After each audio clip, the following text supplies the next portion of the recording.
લક્ષ્ય ન્યૂઝ, એક નજર, એક લક્ષ્ય. ધ્રાંગધ્રાની મોડલ સ્કૂલ નજીક તીક્ષ્ણ હથિયારના ઘા ઝીકી યુવકની હત્યા. 3 દિવસ પહેલા આપેલા ઠપકાનું બંદૂક રાખી કરાયો હુમલો. 3 દિવસ પહેલા આપેલા ઠપકાનું બંદૂક રાખી યુવક પર છરી જેવા તીક્ષ્ણ હથિયાર વડે હુમલો કરીને તેની કરપીણ હત્યા કરવામાં આવી હતી. મૃતકના પીએમ માટે ધ્રાંગધ્રા હોસ્પિટલ ખસેડવામાં આવ્યો છે.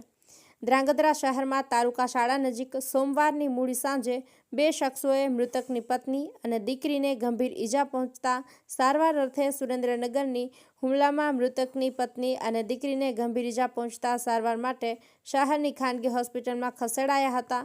બંને આરોપીની ધરપકડ કરવામાં આવી છે.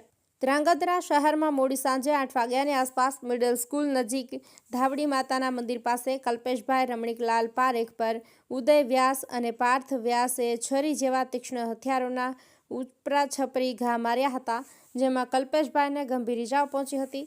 આ સમયે તેમના પત્ની નિશાબેન કલ્પેશભાઈ પારેખ અને દીકરી ક્રિષ્નાબેન કલ્પેશભાઈ પારેખ વચ્ચે પડતા આરોપીઓએ તેમના પર પણ હુમલો કર્યો હતો.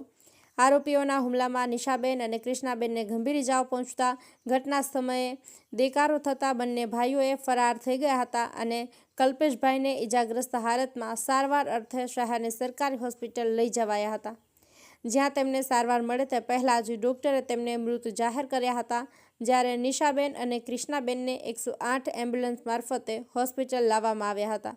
બંનેને ગંભીર ઈજા જણાતા પ્રાથમિક સારવાર આપી શહેરની ખાનગી હોસ્પિટલમાં ખસેડવામાં આવ્યા છે. બનાવની જાણ થતાં પ્રાપ્ત ધ્રાંગધ્રા સિટી પોલીસ મથકનો પીઆઈ સહિતનો કાફલો હોસ્પિટલે પહોંચ્યો હતો અને આરોપીઓને પકડવાની તજવીજ હાથ ધરી હતી. બંને આરોપી ભાઈઓની ધરપકડ કરવામાં આવી છે.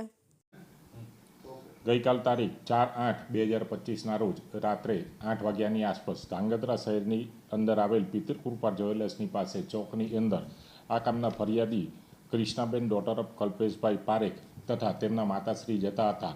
બનાવની અંદર એવું છે કે 3-4 દિવસ અગાઉ આ કામના બહેન ક્રિષ્નાબેન પારેખ કે જેઓ સુરેન્દ્રનગર ખાતે કોલેજની અંદર અભ્યાસ કરે છે અને આ કામના મુખ્ય આરોપીએ તેઓ સુરેન્દ્રનગર જતા હતા દરમિયાન તેઓને પૂછેલ કે તમે સુરેન્દ્રનગર જાઓ છો કે કેમ.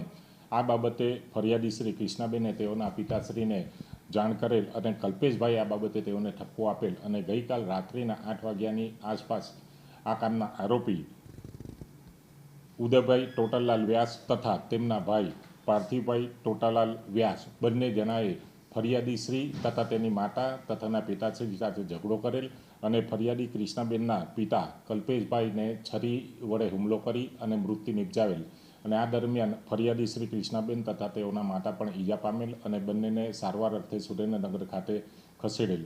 મૃત્યુ પામનાર કલ્પેશભાઈ નાઓની પીએમ કરાવીને આગળની કાર્યવાહી હાથ ધરવામાં આવેલ છે. આ કામના મુખ્ય આરોપી ઉદયભાઈ ટોટાલાલ વ્યાસ તથા તેના સગાભાઈ પાર્થિવભાઈ ટોટાલાલ વ્યાસ બંને આરોપીઓને સિટી પોલીસ સ્ટેશને હાલ કોર્ડન કરેલા છે અને આગળની તપાસ ચાલુ છે.